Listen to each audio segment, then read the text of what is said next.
Today on Gay Milwaukee, we are with one of the most hottest influencers. I am so excited, Ronnie. Hi! How are you today? I'm good, thank you for having me. How are you? Well, we're doing good. We're about to have a photo shoot. That's why all the pink. I mean, I'm always pink, but especially pink. Photo shoot pink.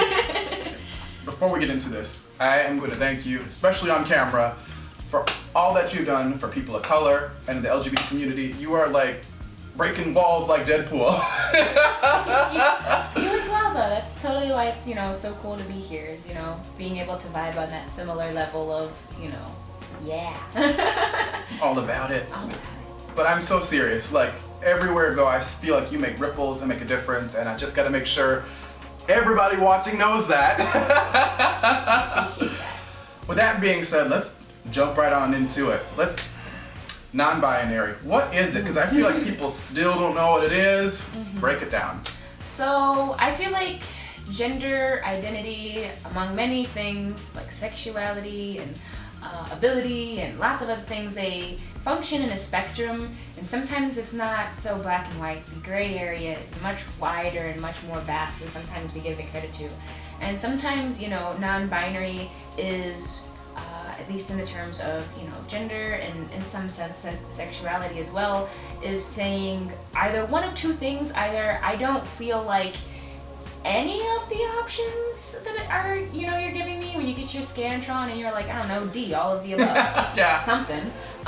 Or when you find yourself, at least in my case, I would say, when you're flip-flopping around and you're like, I'm this, and then you're this. And for some people, it works out really well to have a clean-cut idea and category for where they are. Sometimes they can find solace in that because you have, community. When you can put a name to it, sometimes there's a feeling of community that comes with that as well.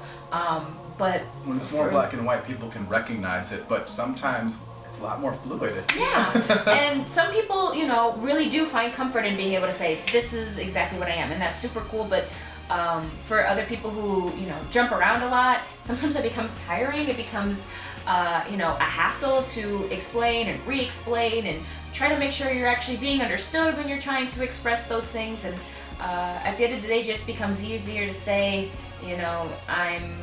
I'm myself. And I think that that's kind of what non-binary means as far as gender, is that, I am who I am in a way that may not be a definition you can look up on its own. It's you creating the definition of what it is. And that's what I think is so special about non-binary, is that no one can come to you and immediately peg you down as, what it is, because it's what you make of it. Yeah, it's very multi-dimensional, and a lot of the times, not everyone's gonna recognize what your multi-dimensional looks like. You're a shapeshifter, and that's okay. I identify as Mystique. And I think a lot of the times in our lives, whether it's by the year or by the day, we just take on different forms. And it's not that you're a totally different person. It's just, guess what? There was a spectrum for everybody. Sometimes, like we were talking, women wear pants, and that was such a taboo back in the day. And it's just like the lines are getting more and more blurred. And masculine and feminine energy is just, I believe all of us are supposed to have it to some degree, and some more than others. Yeah, and it's very important, because I feel like if you don't have at least a little bit of that balance of energies, that's where you start getting into things like toxic masculinity, and even to some degree toxic femininity, because you become, overperforming an ascribed role, and you kind of take yourself out of it a little bit. You become a placeholder. You become,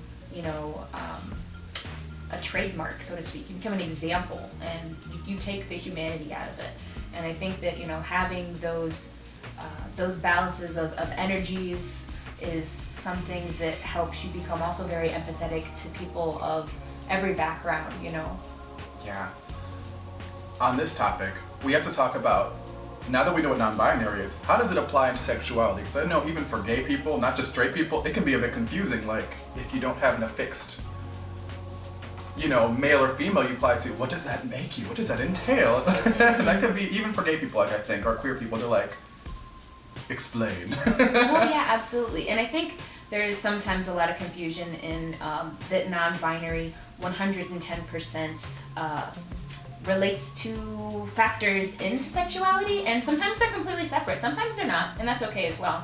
But I would say, as far as just like, you know, gray areas that I can't speak for everybody, I suppose, but at least for myself, that growing up and like figuring out where I fit gender-wise, and then realizing that I didn't really fit anywhere gender-wise, I also kind of realized I didn't fit anywhere sexuality-wise too. For a long time, people asked me who my sexuality was, and I would say flavor of the day. So I have just to ask, whatever I'm into. growing up, especially back in the day when the internet was up and coming, it was just tricky to find the words for that, I bet. Yeah.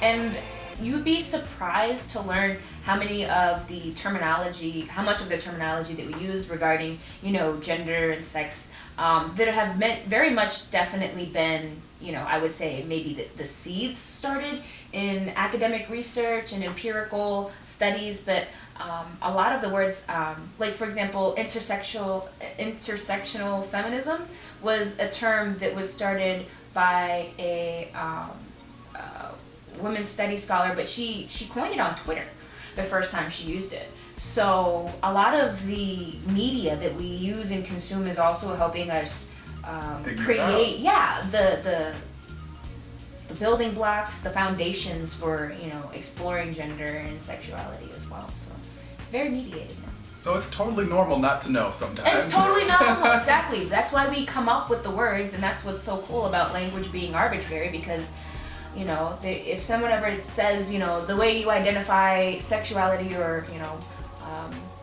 gender-wise isn't a word, you can just say no words have meaning, because all words are arbitrary. And if we need a word to mean something, if we have something that we don't have a word for yet, we create it. And that's what's cool about humanity, I suppose. And I think too, with sexuality, a lot of the times, especially for back in the day growing up, there was gay, and I think the new thing was bisexual, and it was like, oh, that's a third spicy gay. Strawberry, chocolate, and, you know, vanilla, the three.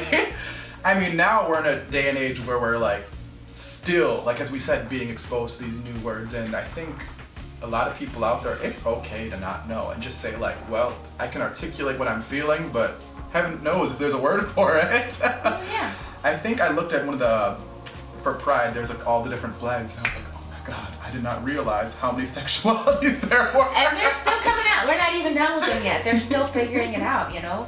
And it's definitely, yeah, there's so much diversity to it, and that's kind of what's really nice too, is because maybe sometimes even something as small as, you know, figuring something out for yourself can help be the guiding light for somebody else trying to figure out who they are as well. And, you know, coming up with, you know, words and phrases for how you feel about your gender and sexuality can, you know, make something click for somebody else and go, oh my God, yeah, that's exactly what I've been feeling. I remember the first time someone told me that they were pansexual, and I was like, what the heck is that?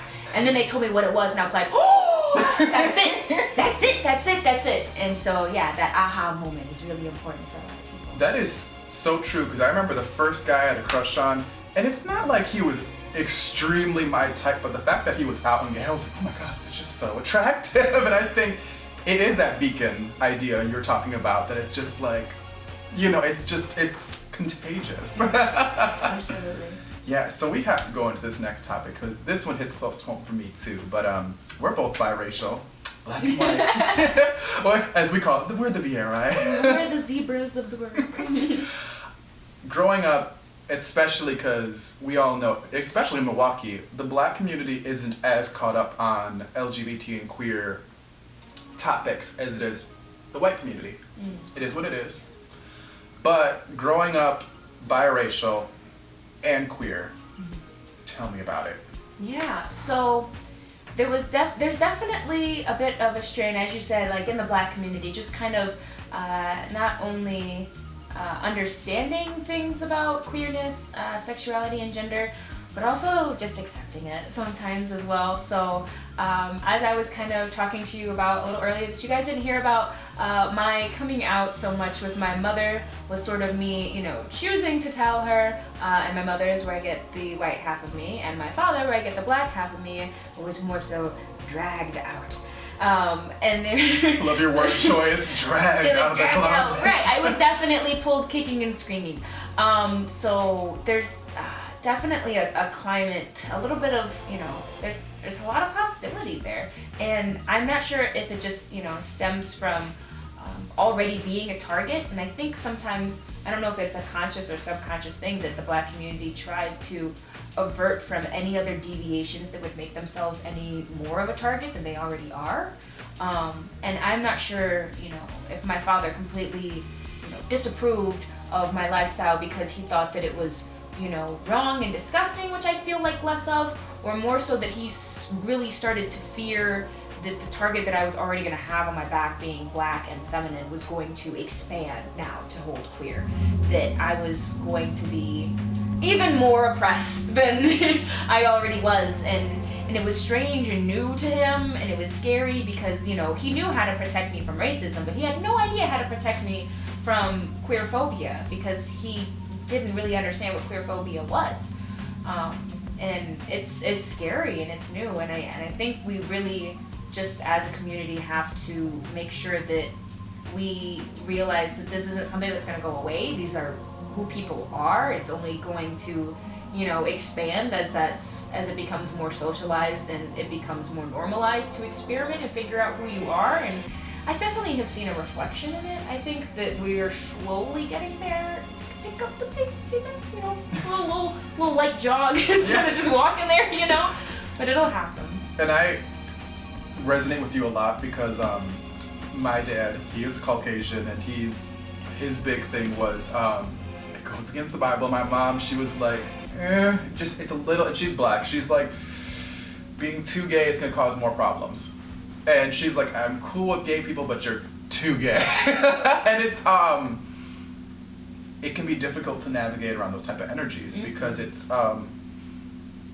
you want to be respected of everything, but at the same time you also want to be respected too, because it can be a bit of an obstacle course to match those type of energies, because you feel sometimes you have to give up parts of yourself in order to embrace all these ideas, and then you sometimes feel like, which ones do I have to give up? I have to make a choice sometimes, and that can be very conflicting. Absolutely.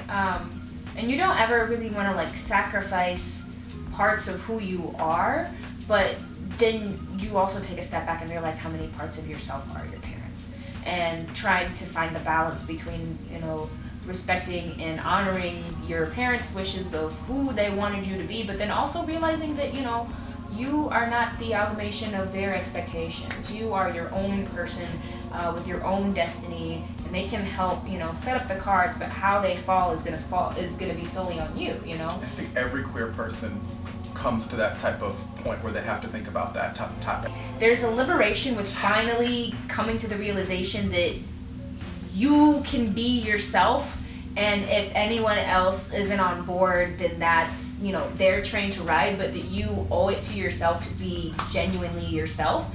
That, those stops, those times when you would mute yourself and you would dull yourself, you lose all of it. You're like, I'm not gonna lie to myself anymore, and I'm not gonna lie to you, and you're gonna get, 100% me, and if you don't like it, then find somebody else.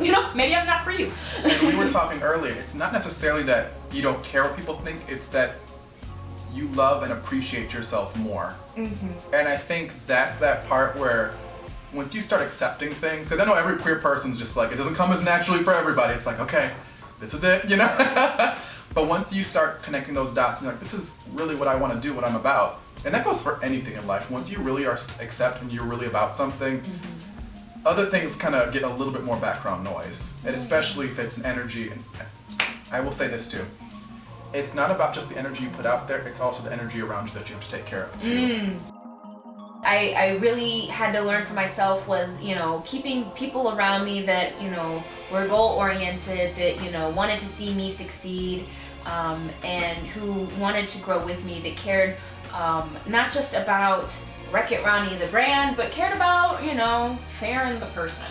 And it's hard sometimes striking that balance between networking and friends and, scratching each other's back because it's a mutual camaraderie thing versus, benefiting for some higher non-human cause, if that makes sense. Like bringing the humanity back into it. And I really did have to figure that out Still working on it, still trying to figure it out, because it's hard. Just navigating through that, it can be just like, when people what am I want talking to something, today? when people want something from you, they are very good at making it sound like it's 100% genuine. And being able to, kind of wade through that and figure out people's true intentions is something you just kind of got to live and learn. And even then, I don't think anyone's 100% at it. It's difficult, so.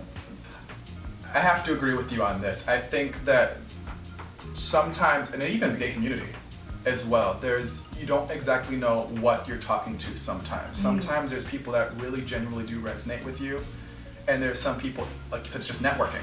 It's just people, and I think also as queer people of color, especially that are moving on up, people do get intimidated of that. They don't recognize what that is, and I think they can come up to you differently in some cases. I was telling you earlier, so many people during Pride, which I'm so glad you were a part of Pride this year, they were like, can you please introduce me to her over there, please? And I'm like, go up and say hi. They're like, I don't want to bother her. I'm like, oh my God. Like, that's my secret. I'm always bothered. You can't bother me any more than my inner demons already do. No.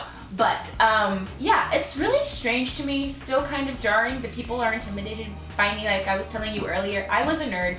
I didn't care about how I looked. I didn't learn how to do makeup and dress myself until like the middle of college. And it's still really weird to... Wait, when was the turning point? I have to ask. When I didn't have to get up to go to school at 8 a.m. When I was allowed to go to class at 11 a.m. and still kind of woke up early, I was like, I guess I won't wear a t-shirt and some sweatpants. There was actually a point in my life where I refused to wear jeans. Pretty much pretty much until high school. I think high school is when I started wearing jeans. Because they weren't comfortable to me, and my mom used to make fun of me for it. She was like, all you ever wear is sweatpants.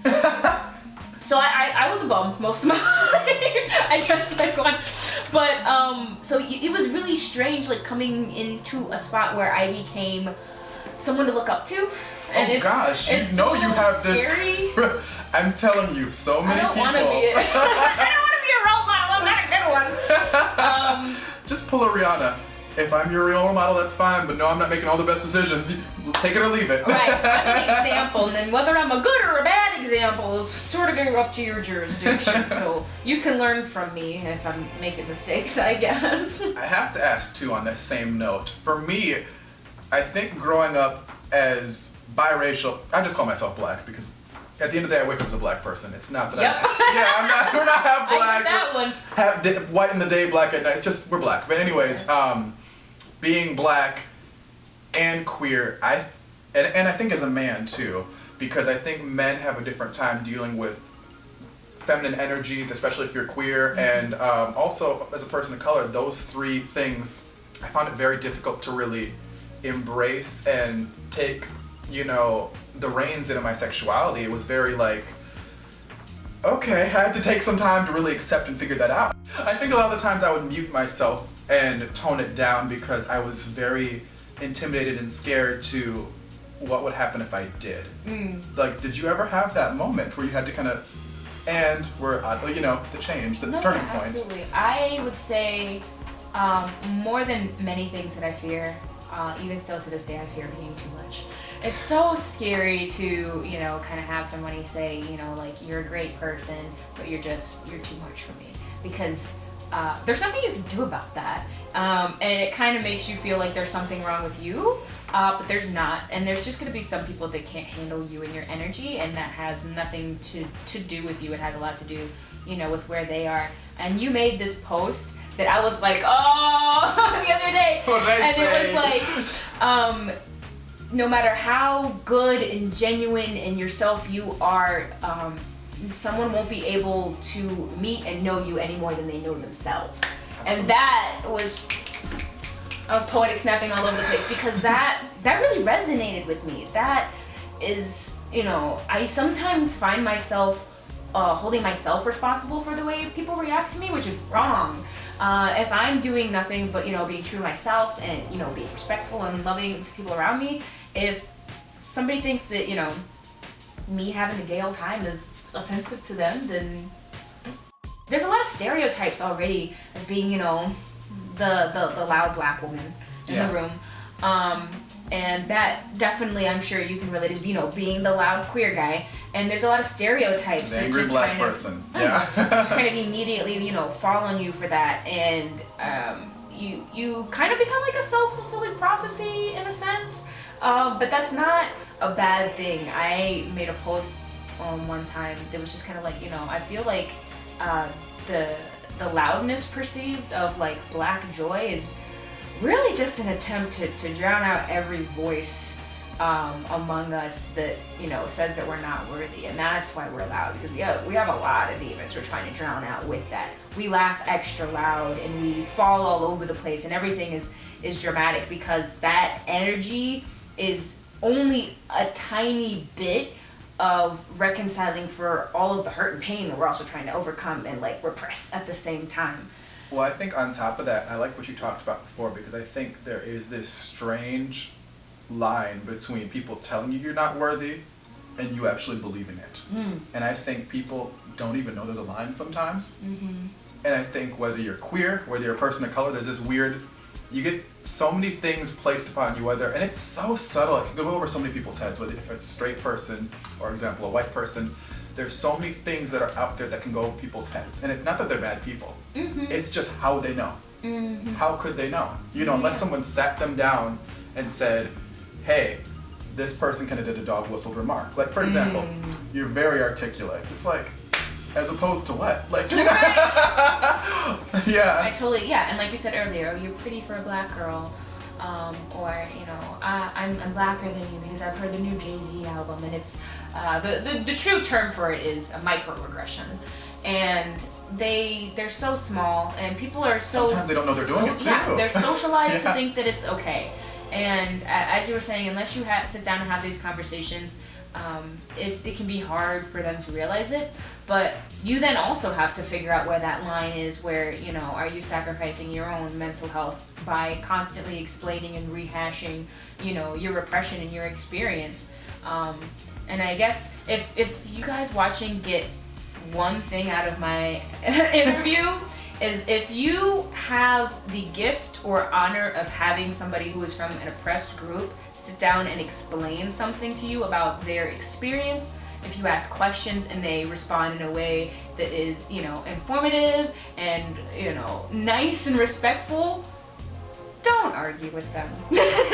You don't get to, you can have your opinion, but that doesn't change someone's lived experience. And you can't come to them with questions expecting them to be the expert and then turn it around mid-dialogue to pretend that you have the footing or the information or the resources to argue back. If they didn't care about you, they wouldn't take the emotional energy or spend the emotional labor to help educate you and become a better person. It's because they love you and want to continue to have your energy, you know, in their circle, in their life. But then, you know, it's just a little off. So we're just gonna, you know, buff out a little bit of those edges. And if you're not willing to make, you know, if you're not willing to be fluid with the people that you love, like, you don't deserve them at that point. Like, you have to be respectful of people. It's really at the end of the day. It's the same way if, like, you have a very hyper masculine straight guy and you're constantly calling him girl and he goes like, can you please stop calling me girl? Like, no one would bat an eye or say that doesn't make sense, you know? But I feel like the other things, people are still figuring out how to recognize and make sense of this, and it's just conversation, isn't it? It's having these conversations and being able to accept that what you did was not okay, what you did was racist or queerphobic, but that, you know, you want to apologize and do better now. And that's okay. We have to give people the room, you know, to own up and grow as well. And I think you hit a really valid point, because I think a lot of people that do racist or homophobic actions don't categorize themselves, nor do I necessarily believe they are homophobic or racist at the core. It's just there are certain things where the line is crossed. Like, for example, used to do modeling. When you hire 9 white models and 1 black model, it's like, or for example, you see someone that's gay getting picked on at school and everyone's laughing and you just stand there. The bystander effect. Yeah, it's, yes, you are not racist or you're not homophobic. However, like, yeah, that's not acceptable. Yeah. You know, if somebody was getting picked on for their skin color, would you still be standing there? And I think people have to put those same things in the same type of, you know, importance. I think skin color and queer, they have to be like equals. And I think because people find some topics more black and white than the others when it comes to these, but they never put them on the same. Like some are more important than others, and they go back and forth, but they're never both important at the same time always. No, yeah, and I've also heard the argument also sometimes coming a lot from black communities that that they don't like the idea of queer being on the same level as black because, you know, of things like slavery. Yeah. But what we really have to you would think that this would be common sense, but it's not. So I'm gonna say it. There are black queer people. We exist. Here we are. Our party. So, yeah, sure there weren't, you know, white queer people working on a plantation, but those black queer people still exist. There's a lot of them, a sizable number. Some of us, you know, are very closeted also as well. So don't even think, oh, I know, you know, there's way more black people than anyone will ever know because except some for of them will minorities. And we just, you know, in that sense that it's like, there were people that had to go through, you know, the oppression of like both. So it doesn't have to be an Olympic sport. It doesn't have to be, excuse my French, a piss-hang contest. It's not. We can both realize that, you know, each group goes through very, unfortunately, extreme types of oppression, and that they, you know, materialize differently. They have different effects, but they're both very harmful in their own respective ways, and that none of them is more oppressed than the other. Well, I think on top of that too, if political times taught us one thing, an attack on one of us is direct attack on all of us. I don't think people necessarily realize, and I say this, and this is going to be taken the wrong way, so come at me in the comments, but there are a lot of white people that don't register that when minorities, whether like Mexicans or black people or what have you, are still being oppressed, that affects them, whether they know it or not. Mm-hmm. And when all these queer groups get, you know, take a thumb press on the scale against them, that affects straight people, whether you know it or not, because then we're not equals. We never will be equals until we figure this out. And I think the end result is for us to be equals. At least I hope. I mean, and that just kind of know. reminds me of like the saying that it's like when you get so used to living in privilege, when somebody gets something that is trying to tip the scale back towards equality, it feels like oppression to you. And just recognizing that things like, you know, having a black Little Mermaid is not saying that, you know, white Little Mermaid is not worthy and the black Little Mermaid is superior. It's just, you know, saying, hey, you've got 19 white Disney princesses you got to grow up, you know, loving. And I, like, just like you, growing up, Ariel was my favorite Disney princess. And it's going to be monumental to little black girls growing up, to be able to see someone on screen and say, I can be a mermaid too. Because, you know, I wanted to be a Little Mermaid growing up, and I could be with my friends of, you know, other little girls that maybe were mostly white, and I wouldn't get to be, you know, Ariel first because there was a ginger girl who looked so much more like her, so she got to be Ariel. And we haven't even talked about a queer Disney princess. I need it now! Elsa. Make her gay! So wrapping this up, I have to ask. Yes. How are you enjoying Milwaukee? We're something else, aren't we? It feels a lot like Cleveland, honestly. I mean, it's a little bigger. I would say the nightlife is a little different. I feel like Cleveland is a lot more focused on bars, and Milwaukee is a lot more focused on like just other types of entertainment that isn't alcoholic. But when you live in cornfield nowhere, USA, you have to get drunk to have fun. But it's good. Y'all have way too much snow. I don't like that.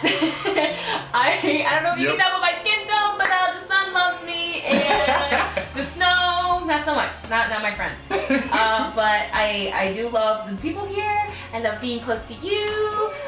So yeah, it's a win overall, I suppose. It's a give and take.